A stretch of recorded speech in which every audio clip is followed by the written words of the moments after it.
If you are about to get married, do not do this. You know, unless you want to. The first look. Or I should say, not having a first look. As tradition would have it, the bride and the groom do not see each other until the moment that the bride is walking down the aisle. Now, as a wedding videographer, I gotta say, there's been a lot of beautiful moments where this works out perfectly, where the bride is not seeing the groom has not seen the bride all day, and they've been alone this entire time, and then the bride is walking up the aisle looking amazing, and then the groom sees her for the first time, then he breaks down in tears, and then the camera catches just that perfect moment of that teardrop rolling down his face. That's a great and wonderful moment that I, as a videographer, love. You know what I love more? You know what I love more than that shot? It's when the bride and groom are not stressed out the entire day because the tradition is to wait.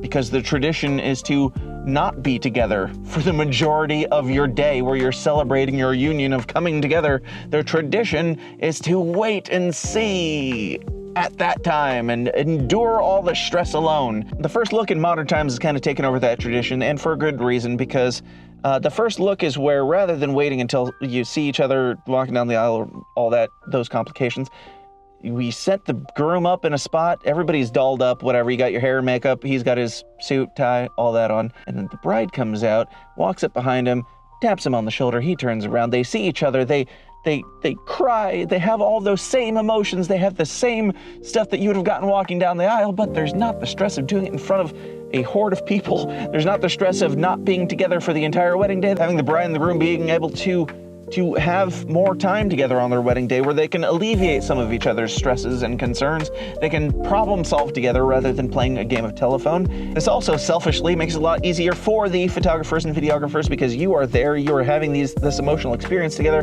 but you're close together and you're doing it in a more organic way. There's not everybody around you, and it's just us and you, and yeah, that's a little bit weird, but we're in the distance and filming and taking pictures and stuff, and you won't notice we're there, and you guys can have a time to really talk instead of we saw each other and now we have to go through the motions of the ceremony for the next half hour before we can even really have a conversation. But as always, if you like the tradition, go for it. Do it. Have the day be your way, and the photographers and videographers will still make it work.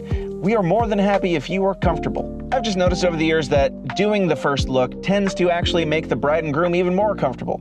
That's all for this one. I think next time we're going to be talking about the dollar dance. That's an even more touchy subject. So tune in next time for that. And as always, dan@goulashfilms.com is the email address. If you got any questions at all, please feel free to ask. I am happy to answer them to the best of my abilities, or just goulashfilms.com if you want to watch some of my work and see, some of the sweet, sweet videos that I've done. Until next time, remember, it is your day. Have it your way. We'll see you guys next time. See ya.